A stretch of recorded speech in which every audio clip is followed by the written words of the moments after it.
নমস্কার বন্ধুরা, আজ আমি ঘরে থাকা খুব সামান্য সাধারণ উপকরণ দিয়ে আজকে আমি খুবই স্পেশাল মাছের একটি রেসিপি শেয়ার করব। প্রত্যেক দিন একঘেয়ে মাছের ঝোল ঝাল খেয়ে বিরক্তি চলে আসলে খুব সহজে অল্প সময়ে মাছের এই রেসিপিটি বানিয়ে দেখতে পারেন। খেতে কিন্তু এটা অসাধারণ লাগে। তো রেসিপিটি বানানোর জন্য প্রথমেই দেখুন এখানে আমি তেলাপিয়া মাছ নিয়েছি। এই রান্নাটা কিন্তু রুই কাতলা যে কোনো মাছ দিয়ে বানাতে পারেন। প্রথমে আমি মাছগুলো খুব ভালো করে ধুয়ে পরিষ্কার করে নিয়েছি। তারপর মাছের গায়ে নুন আর হলুদ ভালো করে মেখে নেব, যাতে প্রত্যেকটা মাছের গায়ে ভালো করে নুন হলুদ মেখে যায়। তো দেখুন মাছটার মধ্যে খুব ভালো করে নুন আর হলুদ মেখে নিলাম। এবার এখানে দেখুন আমি দুটো আলু কেটে নিয়েছি, আর আলুটা কিন্তু আপনারা আপনাদের পছন্দ মতো নেবেন। এবার রান্নাটা করার জন্য প্রথমে আমি কড়াই গরম করে নিয়ে এর মধ্যে দিয়ে দিলাম সর্ষের তেল। তেলটা কিন্তু খুব ভালো করে গরম করে নিতে হবে। তেল যদি ভালো গরম না হয় তাহলে কিন্তু মাছ কড়াইতে লেগে যেতে পারে, তাই তেলটা খুব ভালো করে গরম করে নিতে হবে। এবার এর মধ্যে দিয়ে দিলাম নুন হলুদ মাখিয়ে রাখা মাছগুলো। মাছ ভাজতে ভাজতে আমি একটা মশলা বানিয়ে নেব, আর মশলাটা কিন্তু আমি শিলেই বাটবো, আপনারা কিন্তু মিক্সিতে বেটে নিতে পারেন। তো প্রথমে আমি নিয়ে নিলাম 3টে শুকনো লঙ্কা আর 2টো কাঁচা লঙ্কা, ঝালটা নিজেদের স্বাদ অনুযায়ী দেবেন। নিয়ে নিলাম 1 চামচ গোটা জিরে আর 1 চামচ নিয়ে নিলাম হলুদ সর্ষে। সঙ্গে নিয়ে নিচ্ছি 1 ইঞ্চির মতো আদা। এবার এই মশলাটাকে একদম মিহি করে বেটে নেব।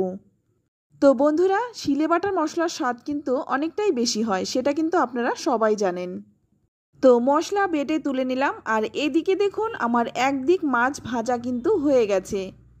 এবার আমি মাছটা উল্টে দিলাম। অপর দিকটাও কিন্তু একই রকমভাবে ভালো করে ভেজে নেব। মাছের দুদিক যখন খুব ভালো ভাজা হয়ে যাবে তখন মাছটা আমি তুলে নিচ্ছি। আমি কিন্তু মাছটা 2 ব্যাচে ভেজে নিচ্ছি, আপনারা কিন্তু একবারেও ভেজে নিতে পারেন। এবার পরের মাছগুলো একইভাবে ভেজে নেব। ভালো করে মাছগুলো ভেজে তুলে নিলাম। আমি এখানে তেলাপিয়া মাছ দিয়ে করছি, আপনারা কিন্তু যে কোনো মাছেও করতে পারেন।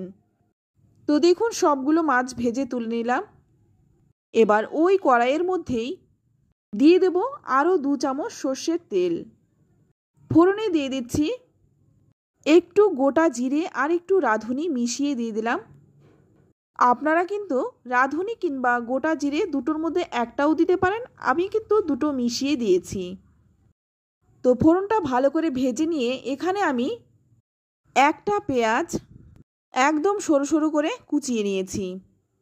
আমি এখানে পেঁয়াজটাকে কুচিয়ে দিয়েছি, আপনারা চাইলে কিন্তু বেটেও দিতে পারেন। এবার পেঁয়াজটাকে একটু ভালো করে লাল লাল করে ভেজে নেব।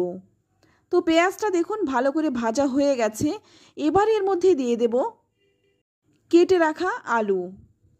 তবে আমি এই রান্নায় আলু দিচ্ছি, আপনারা চাইলে কিন্তু আলুটা নাও দিতে পারেন, শুধুমাত্র মশলাটা দিয়েও করতে পারেন। আলুটা একটু ভেজে নিয়েই এর মধ্যে দিয়ে দিচ্ছি একটা টমেটো। এবার টমেটোটাও দিয়ে আলুর সাথে টমেটোটাকে ভেজে নেব। একটু নাড়াচাড়া করে গ্যাসের আঁচটা লো টু মিডিয়ামে রেখে ঢাকা দিয়ে দিয়ে ভাজবো। ঢাকনা খুলে কিন্তু মাঝে মধ্যে একটু নেড়েচেড়েও দিতে হবে, নইলে কিন্তু পুড়ে যেতে পারে।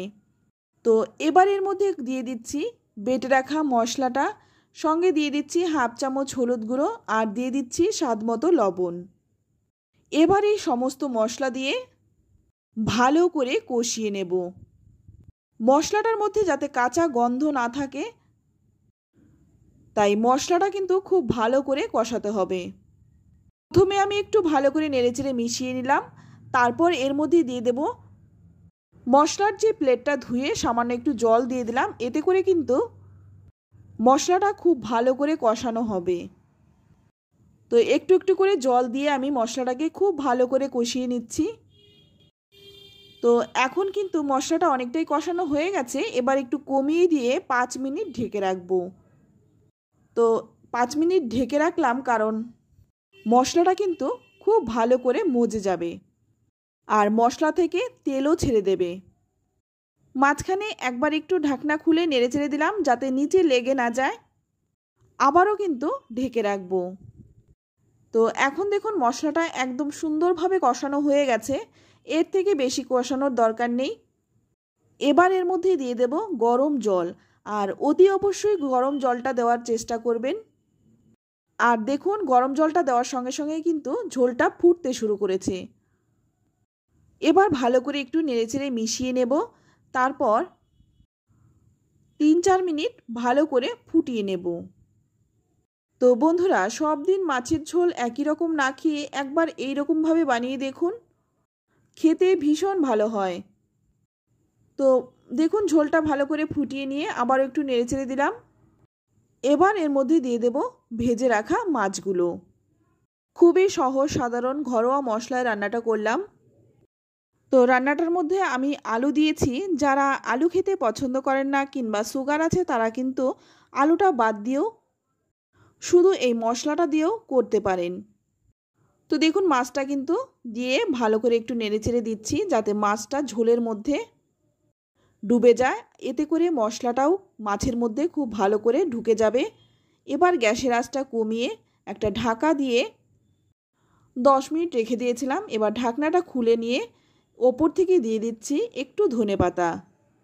নামানোর আগে ধনেপাতাটা দিলে এর গন্ধটাও যেমন সুন্দর হয় আর খেতেও কিন্তু ভালো লাগে।